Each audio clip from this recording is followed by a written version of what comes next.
Hello and welcome to tonight's edition of Hughes of the World. Today we're travelling deep into Central Africa, into the country known now as Burundi.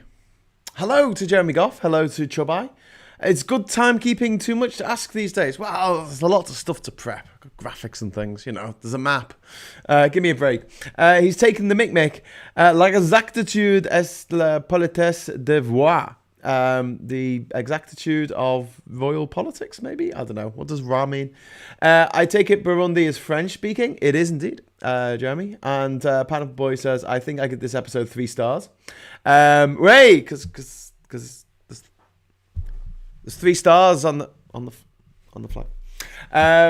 Evening tonight's episode will be all about Burkina Faso. What? Oh, is that in the is that in the chat in the description?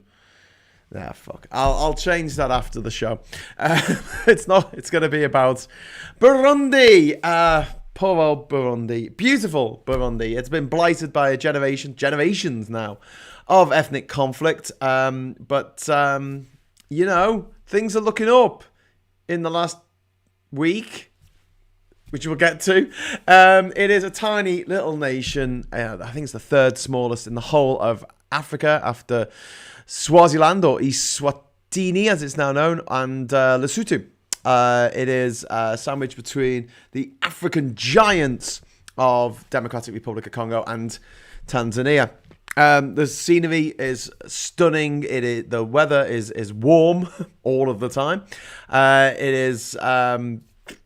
It's somewhere that I, on my journey around the world, would have liked to have spent more time in. But to be honest with you, the political situation was still pretty bloody unstable when I visited in 2009. I didn't really have much intention of traveling around the country. So I just stepped over the border, checked it off on my GPS, and walked back out, which is a little bit unfair. So let's delve into a bit more about Burundi tonight. I've got no footage to show you, unless you want to see some footage of me crossing a bridge, which isn't that interesting. But we will plow on. Ra is king. No, says Jeremy Goff. Yes, says Mark Walton. Well, thank you very much. So yeah, before the war, Burkina Faso. You've got me doing it now. Before the war, Burundi was somewhere that people would go sort of misty-eyed about, talking about, harking back to the life back at the time of the Lotus Eaters. But those times are long gone, unfortunately, and most people in Burundi have known nothing for the last 30 years but violence and suppression. Most of the attractions around the country have been off limits to tourists for years. But the people are nice. Okay, the people are lovely. Just the government is awful, and there are reasons for that, which I'll get into in the history. But it is the southernmost source of the Nile. Obviously, the Nile meets up. There's Blue Nile and the White Nile. They meet up in Khartoum and head north towards Egypt as the Nile. But if you want the southernest point of the source of the Nile, it is in Burundi, as is the place where Dr. Livingstone met Henry Stanley, the British journalist, and who uttered the immortal phrase, Dr. Livingstone, I presume, before going out charting the Congo for King Leopold II of Belgium, which indirectly led to the deaths of millions of Africans. Well done, knobheads. Okay, hopefully the peace after COVID and things, it might open up again. But let's just talk a little bit about Burundi. It's only started being in the Olympics in 1996, and in its first Olympic Games, one of its athletes won the 5,000 meter race, which is brilliant, and got gold. It's the poorest country in the world to have won a gold medal at the Olympics. And it's the 3rd most densely populated country in Africa because it's very small, very highly populated. 11 million people live there. It's the 3rd most densely populated country after Mauritius and Rwanda. And due to years of overfarming, overgrazing, deforestation, and soil erosion, the being able to live off the land is becoming less of a thing that is available to people, and global warming is really not helping with that, as we've seen over the last few weeks with awful fires up in Canada, and today flooding in Germany and Belgium. Yeah, global warming is going to take a toll on all of the countries in the world, and particularly Burundi, which is suffering and has been suffering for many years now of flooding from nearby Lake Tanganyika, which is overflowing and taking out entire villages as it does so. Evening all, hope you're well. Thank you very much, Andy. Welcome. We're talking about Burundi tonight, which is in one of the top 20 most endangered countries when it comes to climate change. In fact, one of the most countries that is most vulnerable to climate change in the world, which you might find surprising, because you generally think, oh, climate change, that's something that just affects islands, isn't it? And lowlands, and not somewhere right slap bang in the middle of a continent. But yeah, it's just not the way it works, unfortunately. Well, I mean, there's no fortune in this, really, is there? Burundi's, it's large. It's largely poor and underdeveloped. It ranked 185 out of 189 in the UN Human Development Index in 2019. The majority of the population live in villages scattered throughout the highlands, and 90% of the population is employed in agriculture. Due to poverty, the country suffers from acute malnutrition. The actual land of Burundi is rather hilly and green and lovely most of the time. But Burundi is unfortunately... Okay, this isn't going to be a happy tale. I'll tell you that now. If you want sunshine and buttercups... don't tune in next week either, because we're going to be talking about Cambodia. But yeah, maybe wait till we get to Canada. Oh no, hang on. They've had terrible fires. Maybe wait till we get to Congo. Oh, hang on. Yeah. All right, let's just plow on. Regardless. But yeah, it's Burundi is ranked 145th on the UN Happiness Index. So it's one of the most unhappy places in the world, next to Brexit, Britain. What's the most vulnerable country? Do you know? It's Tuvalu in the Pacific Ocean. I had the pleasure of meeting the then Prime Minister Willie Tavali in 2011 when I was in Tuvalu, and I was getting drunk with some people, and I met the Prime Minister, and that country, I mean, the highest point is something like 1 meter above sea level, which is completely worrying, because there's 9 islands in Tuvalu, and they're all coral atolls, so they're not very high at all. They're just the ancient rim of an ancient volcano, which was an idea postulated by Charles Darwin on his voyage on the HMS Beagle, and it wasn't confirmed till many, many years later by science. Wait till Cape Verde. You should definitely make that episode pay-per-view. Yeah. I think you'll find there are benefits of climate change, according to the BBC's website for children. I know. BBC Bite Size. Saying, well, what are the positives, eh? Some places in the north, you'll be able to farm them. No, you fucking won't. There's not enough nutrients in the soil. You need nutrients. It's really simple biology. You know, in The Martian, you couldn't just grow stuff on the Martian soil because there's no nutrients in it. And he had to use the feces of his his former crewmates who were on the way back to Earth. Yeah, because it had nutrients in. You need nutrients in the soil, and the soil in very northern climes heading up to the Arctic Circle, it's not got much nutritional value, unfortunately. Is that the famous BBC Balance?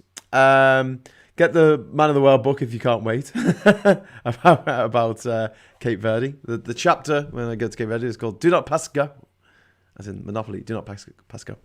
Anyway, so yeah, let's just take something a bit more cheery. So if you go to Burundi, one of the coolest things they do there is they have these big, massive pots of beer. Like it's like this big massive pots of beer, and you sit around the pot of beer with a straw, and you drink the beer out the pot with your mates. So you all have a straw, and you put it in the pot, and you drink the beer. I think that's really cool. Probably a good way of spreading COVID. But yeah, it's, under normal circumstances, It's pretty. I think it's a cool way of getting drunk. Also, cattle are a symbol of health, happiness, and prosperity for many Burundians. A typical Kirundi greeting. Kirundi is one of the main languages that's spoken in Burundi, along with French and Swahili. Amash Yo translates to "May you have herds of cattle." I love that. So when it's like a greeting, it's like, "Oh, hi, how you doing?" "Yes, so thank you." And instead of saying, you say, "Oh, may you have herds of cattle." But unfortunately, we're going to go back to the bad news now. Due to overpopulation, unemployment, and extreme poverty, a lot of Burundians are forced into sex trafficking. There's a lot of child labour that goes on. There's slave labour that still goes on in places in Burundi, involving children, where children are literally kept as slaves. Burundi needs it needs a lot of help. It needs a lot of help. And he says not just soil issues, a constant climate with proper predictable seasons, so farmers know when to plant and harvest. Good point, Andy. Adam says, you mean Man of the World, the excellent book, ebook and audiobook available at all good stores? Yes, Man of the World. Why not buy a copy today of Man of the World, available from Amazon and other terrible booksellers, but also from me. If you send me a message, please allow 28 days for delivery, because it takes me that long to reply to the bloody emails. Okay, Martian soil has I can't read this. Hang on. Martian soil has perchlorates. His potatoes wouldn't have liked those. Yes, indeed. I guess that's a type of chlorine, which, yeah. Anyway, Gustav is the name of a giant crocodile that lives in Burundi. And it's quite famous for eating over 300 frickin' people. It's been around since the 60s. It's over 50 years old, this crocodile. It's one of the biggest crocodiles in the world. It weighs over 2,000 pounds, and it is over 18 foot long. Records of his attacks on villages on the northern shores of Lake Tanganyika have been recorded since the late 80s. And he's killed 300 people. He's a bit of a celebrity for, a mass murderer. In 2014, the country's president, who's not the president anymore, thanks COVID, he banned jogging. You weren't allowed to go jogging because he thought that people, if you were jogging with someone, you might be plotting anti-government things. So he banned jogging. Weird. Also, the media is severely restricted in Burundi, and journalists operate under strict laws and regularly face harassment.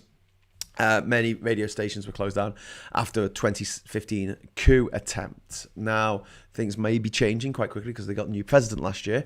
The old one died of COVID. And things are opening up a little bit, especially with the relations with their neighbours. Just over the last few months, there's been a lot of movement there. And hopefully things are going to get better. But you never know, because it's Burundi. It's Burundi. Also, one of the cool things about Burundi is it's one of the oldest countries in Africa, along with Egypt and Ethiopia. Its borders that it has today are very similar to the borders that have existed for hundreds and hundreds of years. Unlike most of the borders of Africa, which have been drawn by some twats in a room in Berlin in the 1880s, these borders, these boundaries are actually drawn by the people who live there, and their rivers and things like that between Rwanda and Tanzania and Democratic Republic of Congo. Pineapple Boy, add aluminium and you have rocket fuel, indeed. Crikey. The three dominant groups of that make up the country are the Hutu, who you've heard of, and the Tutsi, who you've heard of, and also the Twa, or Twa. And the Twa are the original inhabitants of the area. They moved there in like the 1300s or something. And we'll talk about them a little bit more in a bit. But if you look at the flag, those three stars on the flag represents each of the ethnic groups: the Hutus, the Tutsis, and the Twa. Burundi has been unfortunately torn apart, as you probably, with me saying Hutu and Tutsi, you're probably thinking of Rwanda and the horrific Rwandan genocide in 1994. Well, that all happened. That all started in Burundi and created a domino effect, which led to the first and the second Congolese wars, and millions of people died. Millions of people died in those wars. Wars that were fought between 1996 and 2003, and wars that very few people have ever heard of. The first and second Congolese wars. Some people call it the World War of Africa, because so many African countries were dragged into the conflict. However, a lot of this isn't about the people. This isn't to say, sorry, not about the people. This isn't to say the people are awful people. It doesn't mean that they're out to get people. They've been manipulated by the government, by successive governments. And before then, they were manipulated by the Belgians. And before then, they were manipulated by the Germans. But we will get into that. And the population was forced into choosing sides, Hutu or Tutsi. You had to decide which one you were going to be. Whereas in Rwanda in recent years, everyone's Rwandan. Still in Burundi, you are either Hutu or you're Tutsi. So let me just explain this. So going back a long time ago, you had the first indigenous inhabitants of what's now Burundi, and they were called Twa. And they were forest-dwelling pygmies. So short stature, people who came across from probably what's now Cameroon, Nigeria area, migrated. And they were the first inhabitants there. And then came the Hutus, who were coming from the south. So you had sort of Bantu stock, you had people who were a bit more stocky, a bit shorter, stocky, well-built people coming from the south. And then you had people coming from the north, who became the Tutsis, and they were tall and slender. If you imagine, you just think of the Masai Mara, you think, oh yes, the Masai warriors. Yes, I know them. Yes, they're all very tall and very slim. So they came and lived together. And they lived together for hundreds of years. And it's fine, you know. But once the Europeans turned up, they started saying, okay, I want the minority Tutsis, who are only 10% of the population, we want you to basically run everything and have the Hutus be your servants, effectively. And divide and rule. And what's weird about this is there was really no difference between the tribes in terms of linguistics, religion, anything that was tangible, really. And what's mad is it was more like a class system, with the Tutsis at the top, the Hutus as the middle class or underneath, and then under them, the Twa. Now, there's only 1% of the population that are Twa. They are not really part of the whole fight between the Hutus and the Tutsis in the same way. I think they just don't get involved too much, although obviously they can't help but get dragged into the conflicts one way or another. But what's even weirder about the whole Tutsi and Hutu tribal demarcations is that if you were a Tutsi and you lost all your money at playing roulette or something, you would become a Hutu. And if you're a Hutu and you ran a successful business, you could become a Tutsi. And what the colonizers did, the Germans and the subsequent Belgians after World War I, they just looked at people. And you had a thin face and a thin nose, they said, oh, you're a Tutsi. If you had a broader nose and a broader face, oh, you're a Hutu. So they decided. So you could have two parents who were both Tutsis and you could end up being a Hutu, depending on what some white guy from thousands of miles away just decided that you looked like. And this sowed the division in society that led to the Burundian massacres, the Rwandan massacre, which led to the massacres all across the Democratic Republic of Congo, which led to the fall of Zaire, because that's what Democratic Republic of Congo was known as before it became Zaire. So Angela is visiting Joe at the White House, and they made a statement against phony populism. You can guess who that refers to. Excellent. Burundi put Burundi in their life, happiness for everyone except for Brexiteers. If I was the Prime Minister of Burundi, I would say, I don't want to be called the PM. Call me the MC. Because then I could be the Burundi MC. The The Burundi MC. Burundi MC. Okay. I'll stick to telling you facts. Right, the population is about 11.5 million, so that's a bit bigger than Belgium. The area is 27, just over 27,000 square kilometers, so it's a bit bigger than Haiti. The life expectancy for men is 50 years old. 50, yeah, not great. Life expectancy for women, also 50 years old. The GDP per capita in Burundi is $900 a year, which is similar to Liberia. You're talking about a couple of dollars a day, realistically. The capital was Bujumbura, but they moved it 2 years ago, and now it's at a place called Gitega. So there you go. Quick change all of the quiz questions. The capital of Burundi is no longer Bujumbura, which it used to be. In fact, the capital of Kazakhstan has also changed recently as well, so you might want to look that up. The currency is the Burundian franc. The flag obviously represents the three ethnic groups. And the time zone, I keep forgetting to mention the time zones on this. The time zones is GMT plus 2. Or UTC, Universal Time, coordinated. Really stupid acronym. Plus 2. The visas are required if you want to visit, but when I went, you could get them on the border. I don't know what the situation is at the moment, though. Oh, for God's sake, says Andy McAvoy. Oh, I'm not gonna get a super chat off Andy now because I told a terrible Run the MC joke. Pecolatori said, excellent joke game. Thank you very much, Pecolatori. I'm glad someone's enjoying my crap jokes. Chubai says, little has changed looking at the BBC's white panel discussion on racism. Sorry, I shouldn't laugh, but that was absolutely freaking hilarious. They had like 5 white people talking about whether black people should take the knee. Yeah. What the fuck? What is going on in the world? Is Burundi gay friendly? I very much doubt it, mate. It's not very people friendly at the moment. So just in general, it's not very animal friendly. It's just I wouldn't recommend Burundi at the moment. Yeah, I wouldn't recommend it. Anyway, so let's dive in a little bit into the geography before we go into the history, because I want you to know where it is, what it looks like, all that kind of jazz. So here's a map of the world, OVS, and this is Europe and stuff up here. And down here we have Africa, and you can see right in the center here we have the Democratic Republic of Congo, the DRC. Where that little thing is Burundi. We can zoom in. You see how small it is. And it looks a little bit like the head of an arrow pointing down.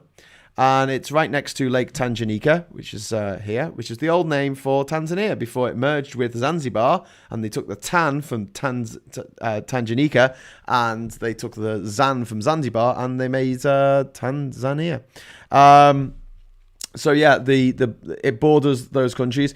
Bujumbura is there. It's still marked as a capital on this map because it is still I don't know, the administrative capital or something. So they're now claiming to have 2 capitals. I think they got a bit jealous of South Africa having 3 capitals and thought they wanted a bit of that. So yeah, I mean, what do you want me to say? It's very close to the equator. So if we zoom out a bit. You can check where the equator is because there's a country here called Equatorial Guinea. So that makes it very obvious. It's just a little bit south of the equator as it cuts across the continent here. So it is a southern hemisphere country.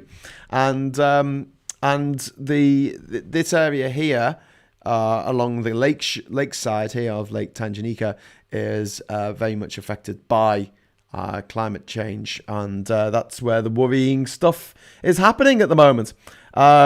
When I would talk about German East Africa in a little bit, it comprised of most of this area here. Okay, so this area here, so most of what's now Tanzania, most of what's now Rwanda, and most of what's now Burundi. So this was German East Africa in the 1880s. So yeah, and that's it. And obviously, you can see on the map here how green this whole area is. This is the equatorial regions.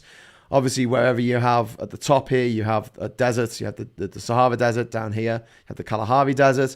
And the reason why those places are deserts is quite simple. They're on the Tropic of Cancer and the Tropic of Capricorn, whereas the equator gets constant sunshine all through the year, and it's very, I don't know, it's a good situation for having a very green tropical area of the world.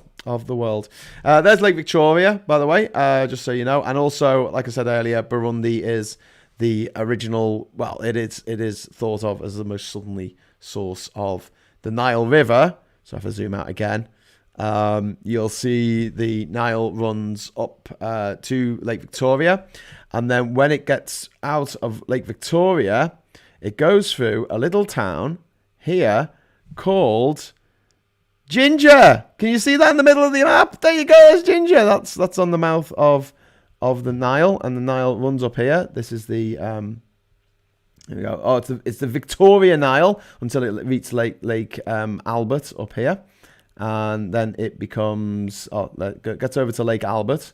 It sort of goes sideways. Don't expect it all to go in one direction. And then if I zoom in here, it becomes the White Nile. We could, if we wanted to, follow the White Nile, follow the Yellow Brick Nile, but we're not going to today. But the Nile goes through Juba in South Sudan, and then it goes up to Khartoum in Sudan, which isn't North Sudan, it's just called Sudan. And that's where it meets up with the Blue Nile coming out of Ethiopia. And then it goes through Lake Nasser, which is a splodge here, which is an artificial lake, one of the largest in the world, or if not the largest in the world. And then it bombs along here. It's quite fun to look at Egypt, actually. I know this is about Burundi, but Egypt, because it's got this little snake, this little area of greenery in this vast desert, and then it obviously goes out to the Nile Delta and into the Mediterranean Sea. So there you go. So yeah, you know, Burundi, it's kind of, you can't argue that it's not at the heart of things. Actually, it's a bit heart-shaped, isn't it? Like an anatomical heart, rather than a love heart. But there you go. So yeah, that's where it is. Anyway, cricket, thank you very much. Fantastic joke, Graham. Andy does not know what he's talking about. And a $10 super chat. Thank you very much, cricket. I really appreciate it. It makes it all worthwhile. Is there any McDonald's in Burundi? I don't think there is. I don't think there is.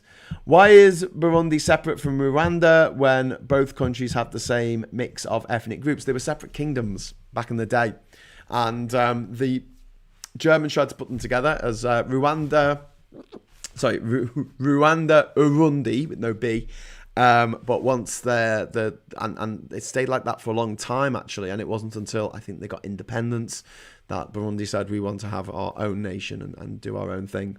But it was down to the fact that they had a monarchy. They had a kingdom, and that was the traditional borders of their kingdom. So when independence came, they said, look, we want to be our own country in our own land, as it used to be, because the country of, like I say, the country of Burundi, it predates the colonial era by hundreds and hundreds of years. So let's dig into the history, shall we? The Three Gorges, largest man-made lake, not sure, probably is now, actually. I think probably is bigger than Lake Nasser. It takes a while for Google to keep up. That's from Duke Vengeance. It does, doesn't it? Burundi flag looks like Scotland, but changing colours. Yeah, I guess so. Although it's got the little circle in the stars. You know, it's kind of a little bit more interesting than a tricolour. Can't believe I put the flag upside down. Was that last week? No, it wasn't. It was Bulgaria. Was it Bulgaria? I put the flag upside down. God, that was so embarrassing. I didn't get out of bed the next day for years. So let's talk a little bit about the history of the region. So the original Burundians were the Twat Pygmies, and they were eventually squeezed out by the bigger groups. First came the Hutu, and they were mostly farmers, as I've said, of Bantu stock, and they arrived from around 1000 AD. So, the place has been around for a little while, like 1,000 frickin' years.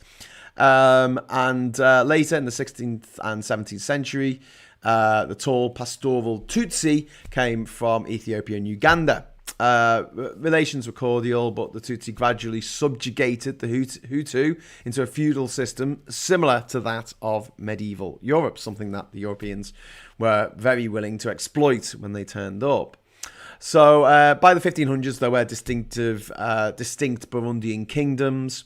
But then from 1884, the German East Africa Company turned up and everything started going to shit. So Karl Peters is a name that should sit in infamy along with the brutalism of not brutalism, that's an architectural movement, the brutal antics of King Leopold II in Congo. A guy called Karl Peters, he was a German who went over to East Africa, and he proceeded with 2 companions and concluded in the name of his society, the German East Africa Society, treaties with various tribal chiefs, and returned to Europe in 1885. And then he formed this company, the German East African Company. The German government of Otto von Bismarck at the time,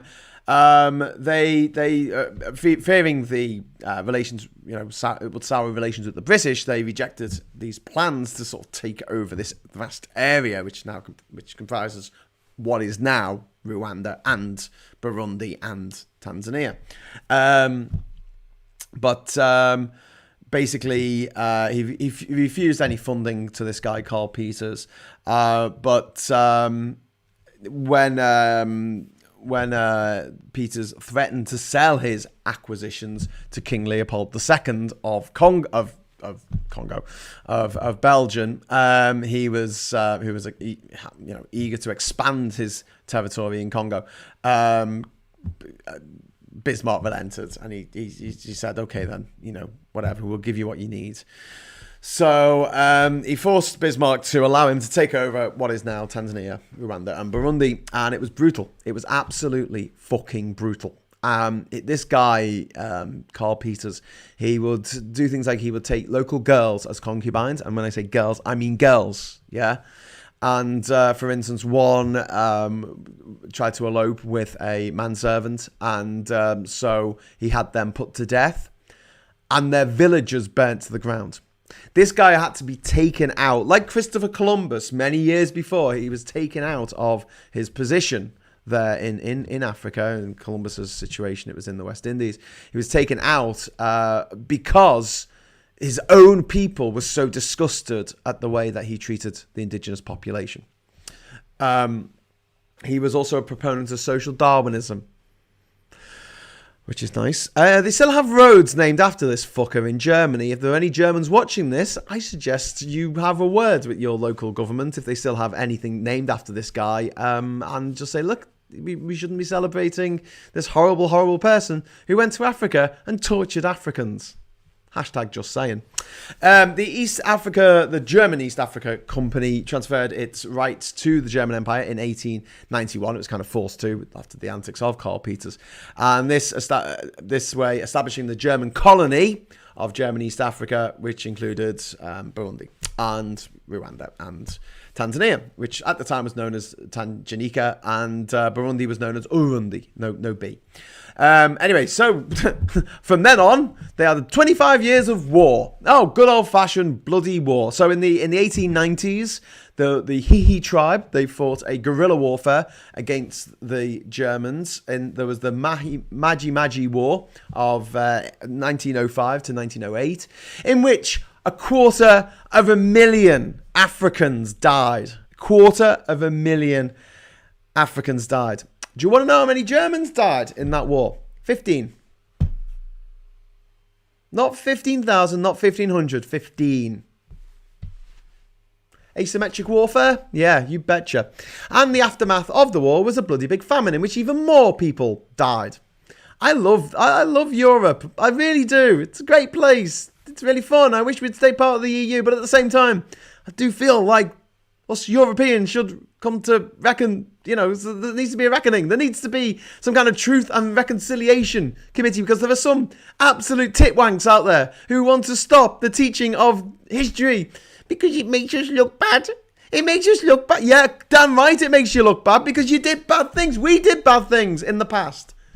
Not telling children that is just, first of all, it's stupid. Secondly, it's cruel. And thirdly, it condemns us to do it again. So many people out there, you go out and you say, well, what do you think of the British Empire? Oh, it was great. Hey, we civilized the savages. No, we didn't. We went over, we exploited everything. We didn't go for, we cared. We went over there to exploit what we could get. We wanted raw materials. We wanted money. More money, more money, more money.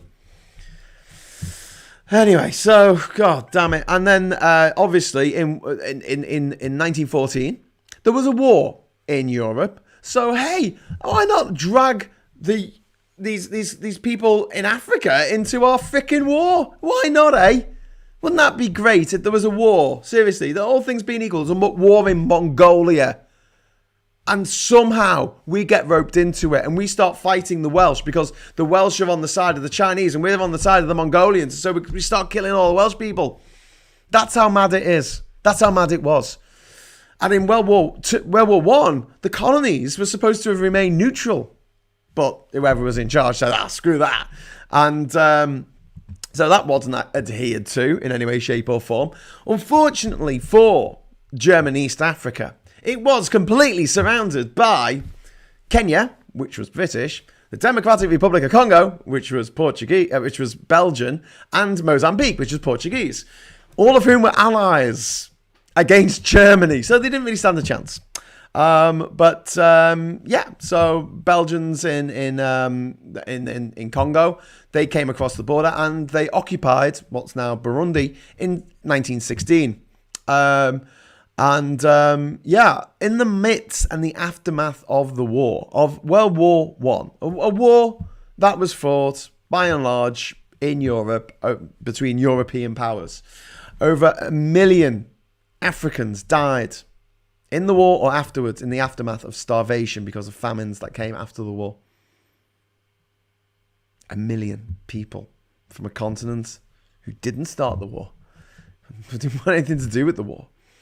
And the atrocities that were committed by the soldiers who were paid by the Germans and the British and the Portuguese, and there's no good guys in this, are absolutely sickening. And I go back to when I was talking about the Congo a few weeks ago, and it's just like the stories that you hear are like things that happened in those days.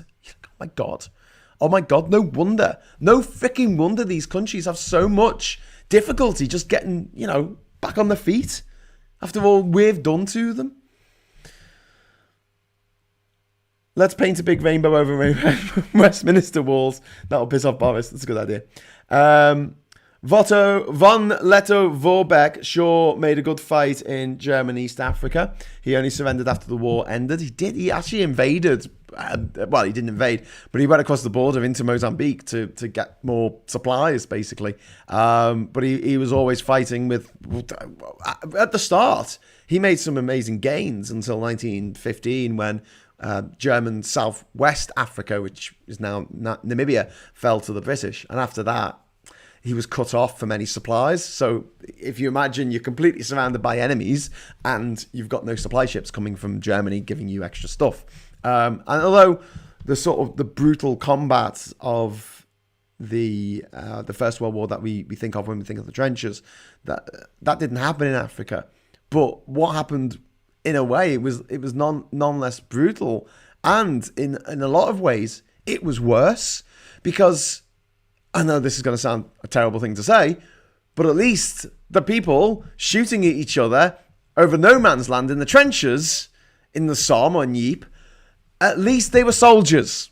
Whereas a lot of people who got roped into what was happening in Africa during World War I, they were civilians. They weren't professional soldiers. Professional soldiers came into their villages, killed everyone, raped the women, raped the children, murdered everyone, burned down the villages as they went. Scorched earth policy. So in some ways, yeah, okay, well, they didn't have tanks and there was no little biplanes flying over and dropping bombs. And I don't think they put down landmines. They might have done. I don't think they did. But still, it was grim. It was really grim. Lee Corn says, I forgot about Hughes the World tonight. Hi, everyone. Hi, Lee. How you doing? Pagan also, Von Lettow-Vorbeck usually had a drink with the British after every battle. That wouldn't surprise me because the people actually doing the fighting were Africans who were paid to fight. They weren't paid very well. I think they were given beer mostly, and there was a quite high desertion rate. I think the desertion rate at the time was about 18%. And if you were caught deserting, you were put to death. So if you're going to do it, you had to be quick. Anyway, so after the war, 1923, the League of Nations, the precursor to the United Nations, granted the administration of Rwanda-Urundi, Rwanda-Urundi, was one country, to the Belgians, because they made such a great job of the Congo. Jesus Christ. Anyway, taking advantage of the status quo, the Belgians ruled through the Tutsi chiefs and princes. So obviously you've got a lot of Tutsi royalty, people who run the bureaucracy, the government, the administration. They're all Tutsis because we had this feudal system. They came in and said, "Hey, let's take control of this feudal system," because it wasn't just that you had the feudal aspect to it; you also had the tribal aspect to it, because people were either Rwandan Tutsis or. I love it when my friends call while I'm doing a live show. Go away. I'll talk to you afterwards. Anyway, so it really puts me off. Don't call me during the show. God damn it. I should maybe turn my phone off before the show. But then if I did that and you wanted to call and have a chat about something, then we wouldn't be able to do it. So yes, oh my words, we're at 10:53 already. I keep stopping to talk about stuff. Okay, so yes, the establishment of coffee plantations and the resulting concentration of wealth in the hands of the Tutsi elite provoked tensions between the local groups, the two tribal groups. In 1959, an influx of Tutsi refugees from Rwanda, the Rwandan half of the territory, following ethnic violence there, led to instability in the Burundi or Urundi part of the country. And in 1959 to 1951, an independence drive led by cross-communal party of Prince Louis Rwagasore, which won the 1961 legislative elections. Prince Louis became Prime Minister of Rwanda-Urundi, but, and there's going to be a pattern here, was assassinated shortly afterwards with the connivance of the colonial powers. Thanks for that, dickheads. Anyway, so since that moment, Burundi has been just in a complete state of constant coup d'etats, the ebbing away of rights and communal and just more communal conflict than you could possibly imagine. In 1962, Urundi seceded from Rwanda-Urundi and became the independent Kingdom of Burundi under King Mwambutsa IV. And a year later, thousands of Hutus fled to Rwanda following ethnic violence. So in 1959, you had Tutsis coming from Rwanda because of ethnic violence, and then in 1963, you had thousands of Hutus going from the south, going from Burundi into Rwanda because of ethnic violence. In 1965, King Mwambutsa refused to appoint a Hutu prime minister after the Hutus won a majority in the parliamentary elections, which led to an attempted coup, which was put down by the army chief, who was a guy called Michael Mikombero. And just a year later, Michael Mikombero abolished the monarchy and declared himself president. See, this is a problem. There's a bit of a cycle that happens in countries where they go, let's use the military. We'll put loads of money into the military. This is what the government do. They go, we'll give it, and they can keep order. They can keep order. And 9 times out of freaking 10, you give more money to the military, and they'll freaking kill the people in the government and take over. It's a bit like owning a gun in America. Owning a gun in America makes you 7 times more likely to be killed with a freaking gun. So if you are a dictator of not just an African country, any country, anywhere, the best thing you can do, especially if you get into power with the help of the army in a coup d'etat, is to disband the freaking army, because then there's no army to take you out. It's the best way to do it. Trust me on this one. All those would-be dictators watching this, trust me on this. Anyway, so Mikombero, he abolished the monarchy and declared himself president. And Hutu frustration boiled over, and Hutu military officers basically staged an attempted coup, and this led to a wholesale purge of Hutu from the army and bureaucracy in the following few years. In 1972, another large-scale revolt resulted in over 1,000 Tutsi killed. The Tutsi military junta responded with selective genocide. Told you this wasn't a happy story. Any Hutu with wealth, formal education, or a government job was rooted out and brutally murdered, usually with machetes. After just 3 months, 200,000 Hutus had been killed, and another 100,000 had fled the country. This was in the 70s. In 1976, John Baptiste Bagaza came to power in a bloodless coup.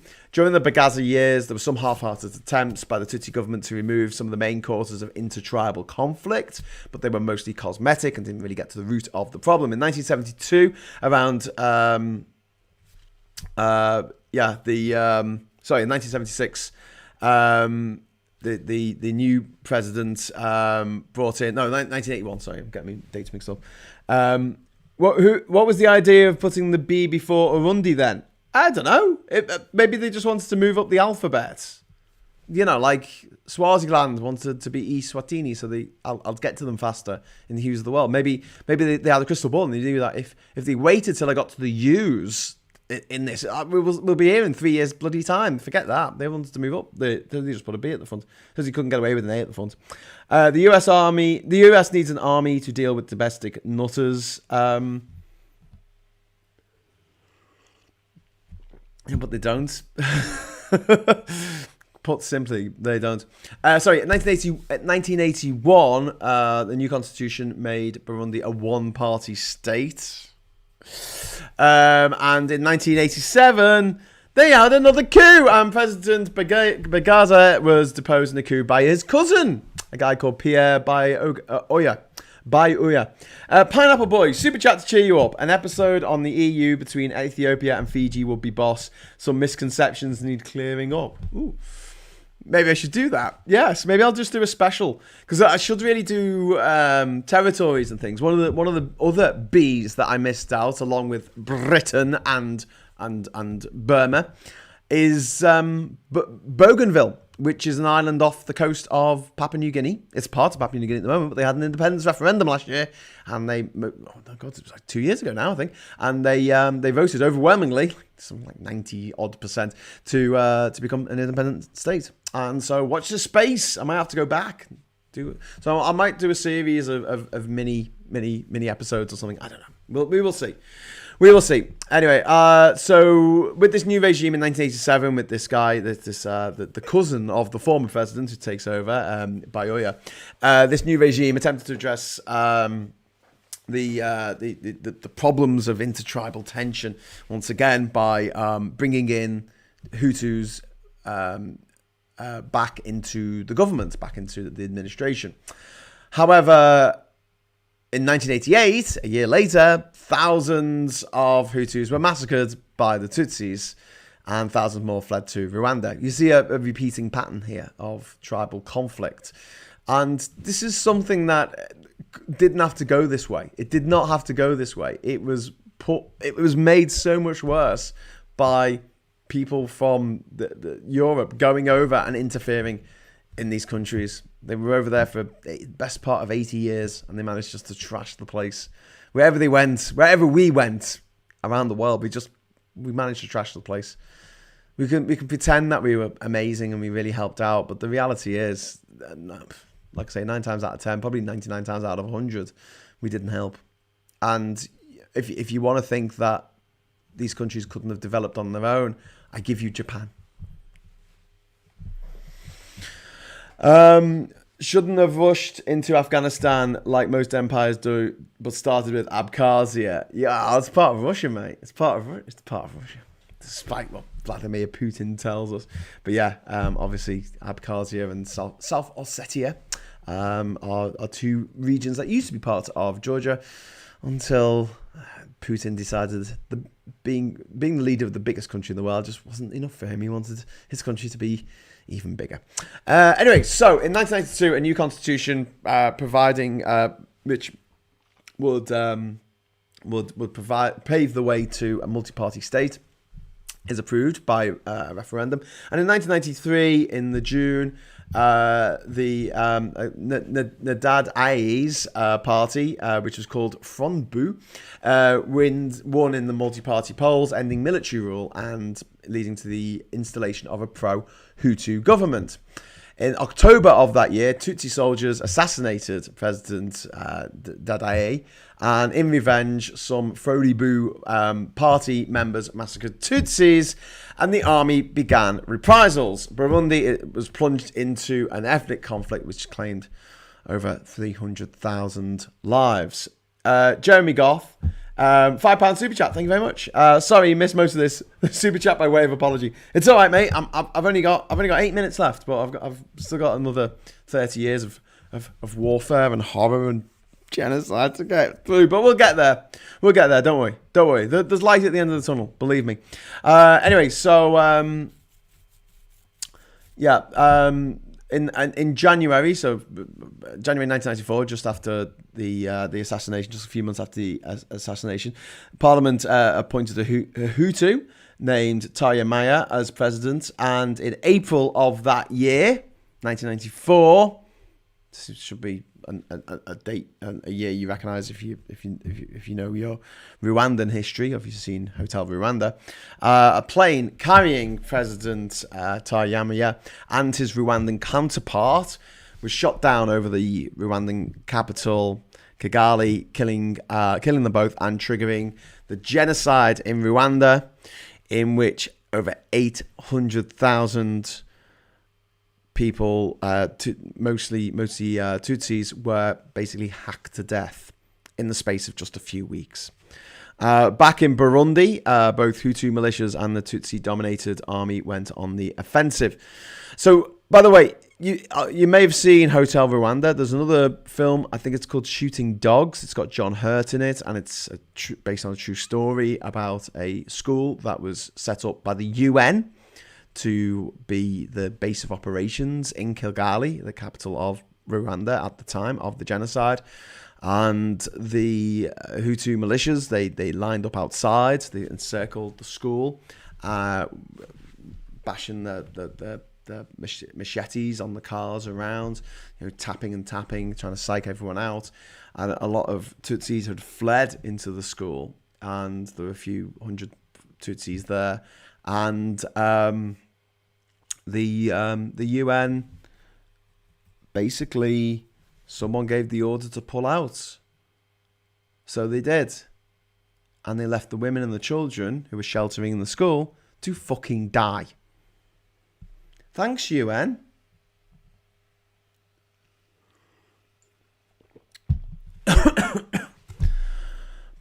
Okay, moving on. 1994, yep, done that. 1985, the massacre of Hutu refugees leads to renewed ethnic violence in Burundi, in the capital, in the then capital, Bujumbura. No war was declared, but at least 100,000 people were killed in clashes between mid-1994 and mid-1996. In 1996, the ex-president Buyoya seized power in July, and he carried out a successful coup and took over as the country's president with the support of the army. In October of 2001, talks brokered by South African President Nelson Mandela, them were the days, led to installation of a transitional government, but the main Hutu rebel groups refused to sign up, and the fighting intensified.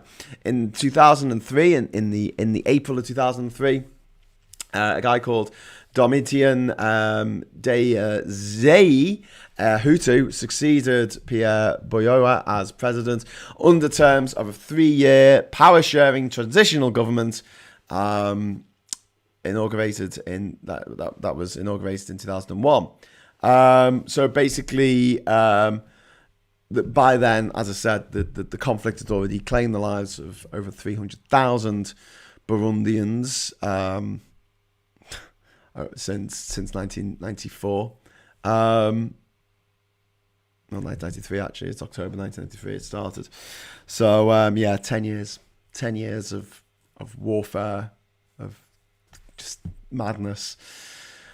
And then, in 2003, just a few months later, in July of 2003, there was a major assault on Bujumbura by the Hutu rebels. Some 300 rebels and 15 government soldiers were killed, and thousands again were forced to flee their homes. In 2003, in November, just a few months later, President Deyeze and Hutu rebel group Forces for Defense of Democracy, or the FDD, they signed an agreement. The leader of that was called Pierre Nkurunziza, and we'll hear more about him in a moment.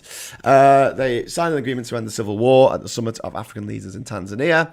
A smaller Hutu rebel group continued to be active for many years afterwards, called the Forces for National Liberation, or the FNL. And in 2004, a UN force took over peacekeeping duties from the African Union troops that have been there. Duke Vengeance says, are we the baddies? Yes. It's why we cause death everywhere we go around the world. We just turn up and we usually make a bad situation worse. That's what we do. Anyway, in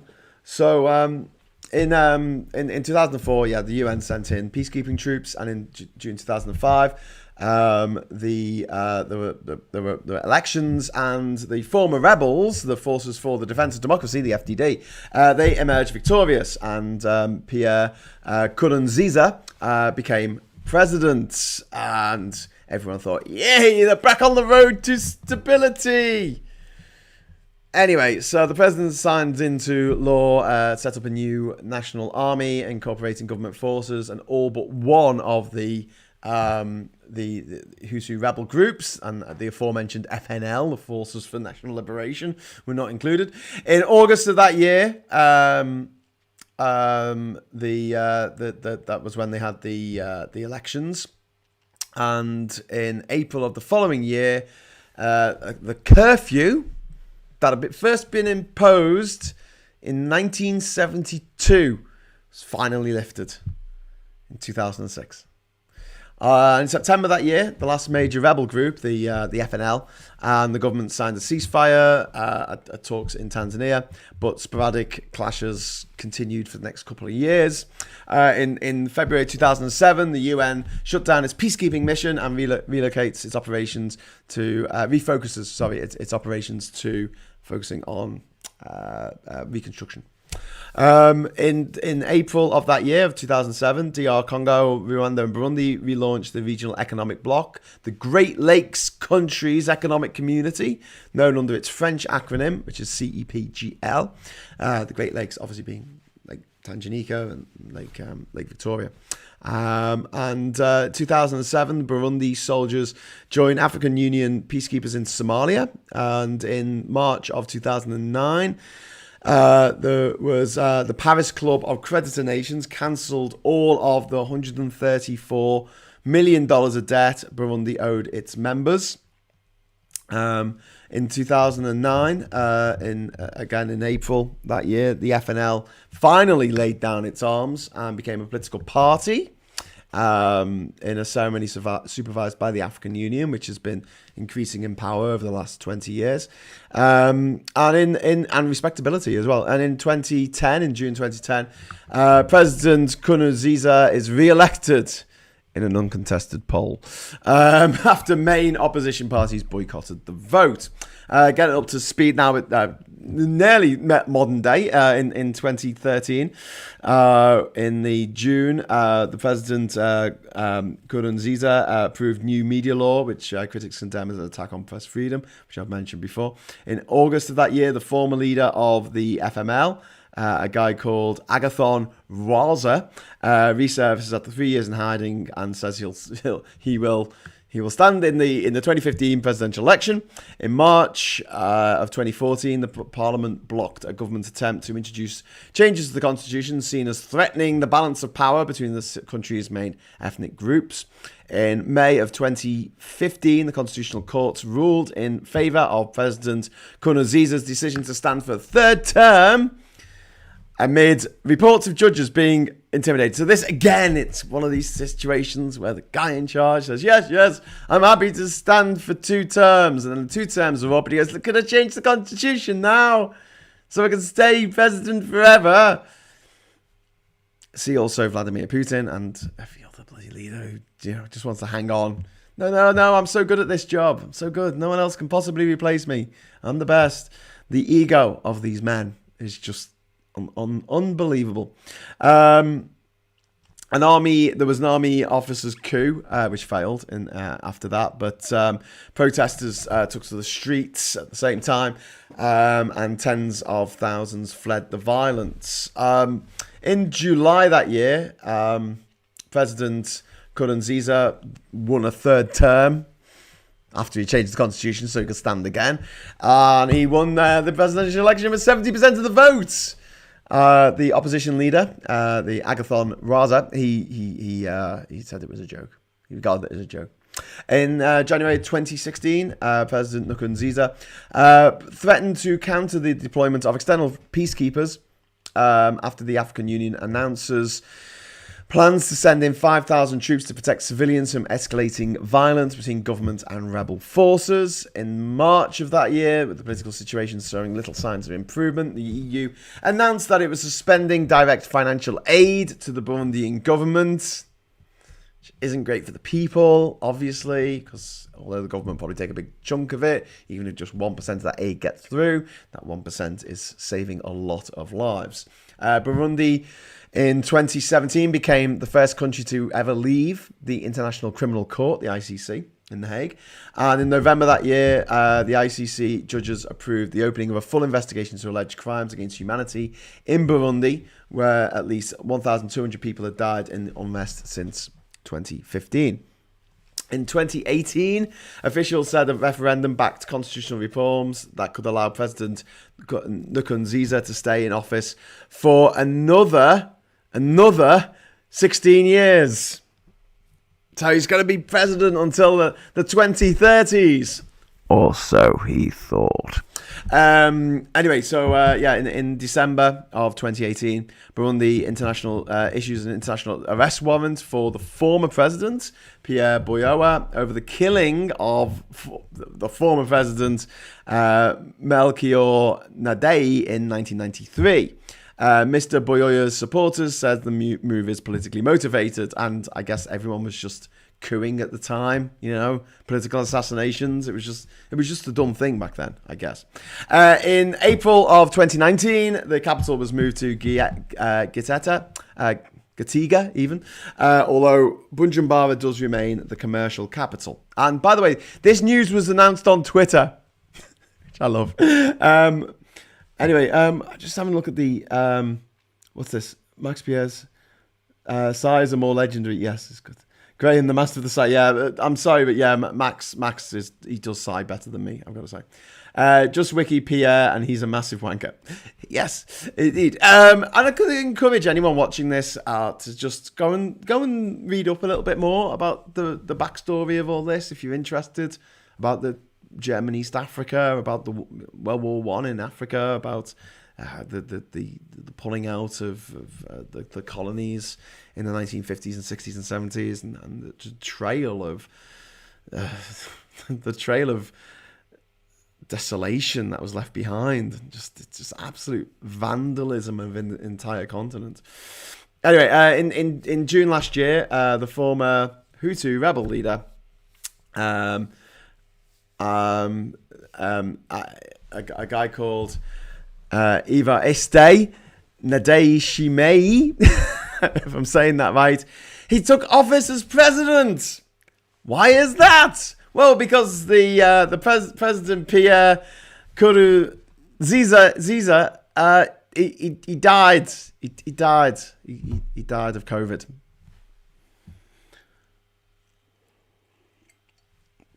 Um, it may turn out to be a win for humanity. Thanks, COVID. I never thought I'd say that, but we'll see. We'll see. I'm not. The jury's still out on the new guy. Global warming. Just to touch on this, during the past 2 years, persistent heavy rain followed by floods, landslides, strong winds has raised Lake Tanganyika to dangerous levels, engulfing entire roads, markets, school playgrounds, and churches. Burundi, as I said earlier, is amongst the top 20 most vulnerable countries to climate change, as well as being one of the least prepared to combat it because of the exceptional severity of the natural hazards, but also the poverty of the nation. There were 127,000 internally displaced persons in the country as of May of this year, of which 54% were women, and around 85% have happened in the context of these environmental disasters. The new president, President Ndayishimiye, has been trying to bring the country out of isolation since taking office in June last year and until today. The new Burundian president has visited 9 African countries and succeeded in getting the UN to remove Burundi from its political agenda, and he's also resumed dialogue with the European Union with a view to lifting economic sanctions. In comparison, his predecessor visited like one country in the whole time that he was president. On the 1st of July, on the occasion of the 59th anniversary of Burundi's independence this year, Bujumbura's Intwari Stadium welcomed, amongst its distinguished guests, Rwanda's Prime Minister, Edouard Girente.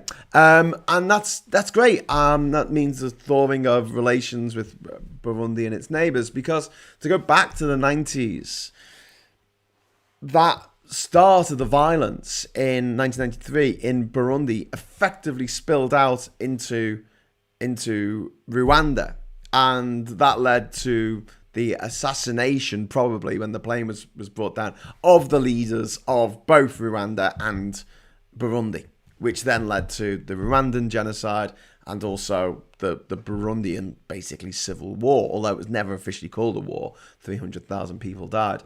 But then the knock-on effect of that, where over 1 million refugees fled from Rwanda in the late 90s because they needed to get, or the mid-90s actually, because they were the Hutus who were trying to get away from the law, a lot of them, whereas others Hutus were trying to get away from the Tutsis, who were now taking revenge for what happened in 1994 back out on the Hutus.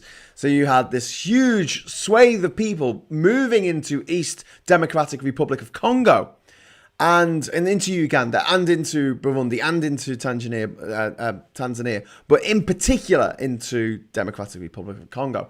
And within the refugees were the Hutus, who were the people who perpetrated the genocide against the Tutsis. And those same people were the people who drove the circumstances, along with a few other things. Don't forget that the then Prime Minister, the then President of what was Zaire, was in failing health, and there was going to be a power vacuum anyway. So things were moving in that direction. But the instability caused by this influx of refugees mixed in with actual genocidal maniacs obviously led to the first and then the subsequent second Congolese wars, in which, as I've said, over 1 million people, I think it's 1.5 million people, maybe some figures say as high as 3.5 million people were killed. And that happened just 20 years ago. It's not ancient history.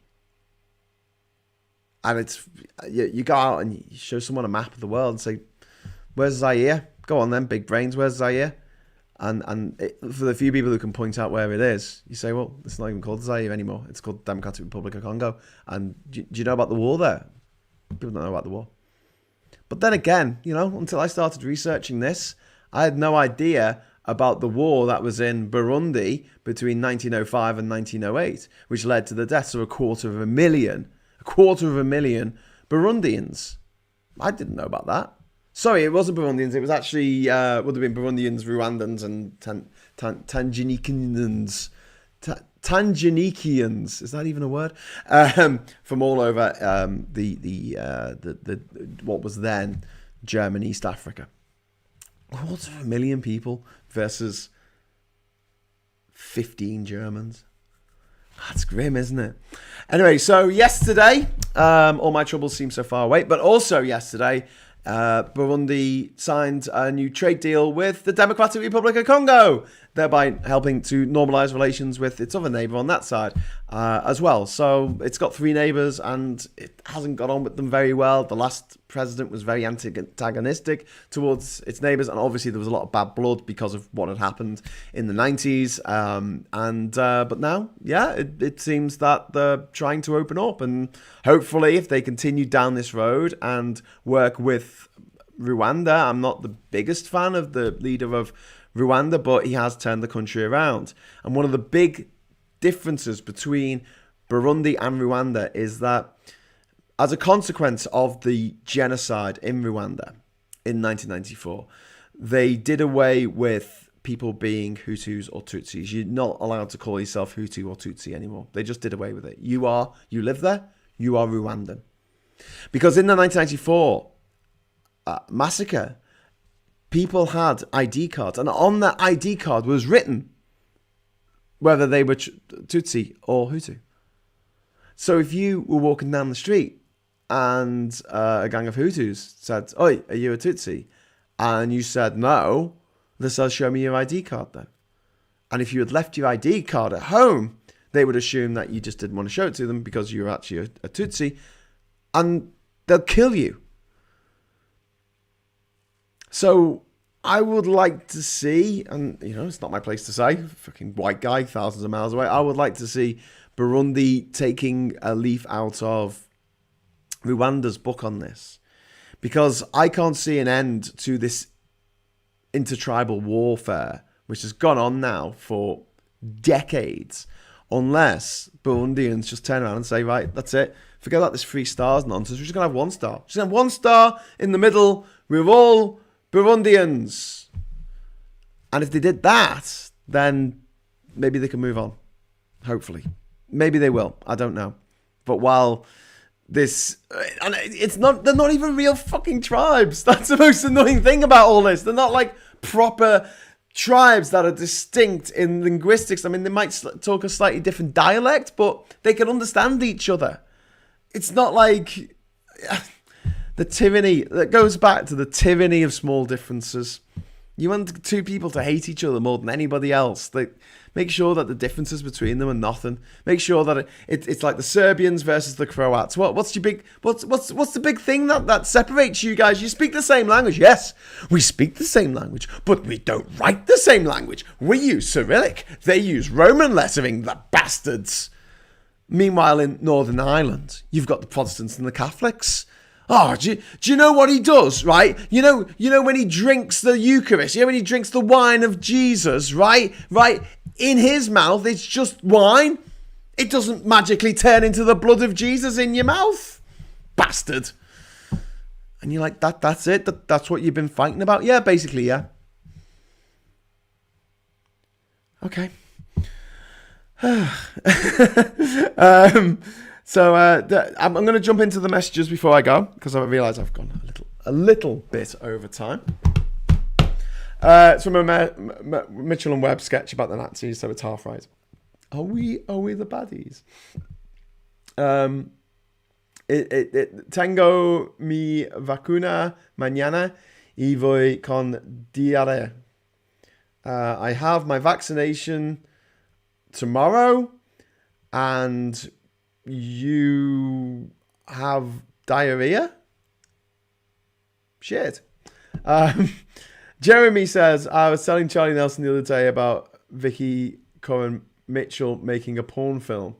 I really don't want to watch that. She made it, what? Okay. God saves the European Union. Burundi isn't vaccinating the population, though. They refused Covax. That's not so good. This episode isn't as harrowing as Belgium. More statistics, less graphic and gruesome. I should be grateful, but it'll be less memorable. Yeah, I don't want to go back there. I've got to say I was a little bit traumatized after the Belgian one because of just some of the stuff and some of the images just stuck in my head for a long time afterwards. I was just, and it's bad, isn't it? Because yeah, you're right. When it's just statistics, it's like 300,000 people died. I mean, it doesn't mean as much as when you talk about actual particular cases, incidences, and I guess in a way we'll probably delve into this a bit more when we get to Rwanda, which suffers the same very similar history to Burundi. However, in the last 20 years, Rwanda has come on in leaps and bounds. I loved Rwanda when I was there. I found it really amazing, a welcoming place. They closed the streets. I think it's once a month on Saturday mornings, so people can go pick up litter, so it's all nice and clean. When you get on a motorbike, you're actually handed a helmet. There's like someone said to me the other day when we were watching the footage from Burkina Faso, they're like, well, you should be wearing a helmet. And I'm like, yeah, health and safety, mate, no, it doesn't exist in Burkina Faso. But yeah, but obviously in Rwanda, they give you a helmet. They give you a helmet. Something else I didn't mention when I was talking about both Benin and Burkina Faso is the very, very, well, the line of the meridian of Greenwich actually runs through Burkina Faso, and it runs very close to Benin as well. I don't know if it runs through Benin. I'll have to check it on the map. But yeah, so it runs at zero line of longitude. I don't know how do I bring up longitude and latitude on this? I don't know how to do that. Forget that. I'm not going to do that right now. Okay, best thing about Burundi, their close neighbour is turning the corner, indeed. Meanwhile, in ultimate super unicorn Brexit land, Boris Johnson opens his mouth and utters more offensive against intelligent life. Indeed. Okay, so that was the potted history of Burundi. I hope you join me next week when I'll be giving you a similarly potted history of Cambodia, but that is a country in which I have lots of footage of Siem Reap and also just running around doing mad stuff in Cambodia. If you would like to watch that with me, please tune in next week at 10 o'clock. I think I'm going ahead at 10 o'clock next week. I'm actually thinking about it. I might be going to Scotland. Shit. Let me get back to you on that one. I might have to move the day next week because it's the beginning of the summer holidays, isn't it? We're there already. Good night, Graham, says me mum. Duke Vengeance says Blue Rose. Yes, indeed. Where did it rise? The Graham Alcyon video de tu visita a Burundi. Do you have a video of my visit to Burundi? No. Well, I do, but it's not interesting. It's just a border post. It's just literally a dusty border post over a river. But yeah. Angkor Wat footage. Yeah. Angkor Wat footage. Yeah. There's going to be some Angkor Wattage going on in Cambodia. But also we're going to have to talk about the Khmer Rouge and the killing fields. So, yeah, yeah. But Cambodia, again, it's done quite well in the last 20 odd years, and it's coming on in leaps and bounds, and it's a really fabulous country. I've been there twice now, and twice, and love the bones of it. So if you want to join me for that next week, I don't know what day it'll be. Might be on a Thursday, might not be. I might not be here, or might be in Scotland with a green curtain behind me. Really squinting to see my laptop screen because I don't have my nice big monitor to show me your lovely, lovely messages that come through as I'm talking. So, yeah, that's it, I think. I'm going to wrap it up. I'll be back defo tomorrow at 1 o'clock for Hughes Rounds, where we'll be dissecting the day's news and swearing a lot about politicians, probably. But until then, thank you very much for watching. Hi to Jim Bob saying good morning from lockdown Melbourne. 7 cases. The entire city gets locked down. There you go. So yes, I will see you then. If you want to head over to the Discord server, nearly forgot to take you to Discord. And we're going to have a quiz. I think we're going to have a little bit of a quiz over on Discord. if you'd like to join us for that, please do. I think someone's getting in touch with me. I got a notification saying that someone wanted to do some questions. Feel free, if you've got some questions to ask in a quiz after the show, we can do that. Any Discord quiz. Yes, I'll be doing it, but Pineapple Boy, if you've got some questions to ask, was it you or was it Cash Dummy who got in touch with me about doing some questions tonight? You're very welcome, and maybe Jeremy's going to be there as well with some questions and all. So I'll just get your invite link up. Not that you probably need it these days, but it's nice if there's someone new who wants to come along and say hello. Come on, we don't bite. Well, only gently. And this link will self-destruct after 6 hours, like my hopes and dreams. Yes, it was me, Panel Boy. Yeah, okay, cool. Let's quiz. Let's head over. The link is there in the chat if you want to click on that. It's just come up on YouTube. So until next time, thank you very much for watching. Thanks to my patrons, thanks to my YouTube members, thanks for the super chats, and I will see you soon. Until then, fair winds and following seas, traveller.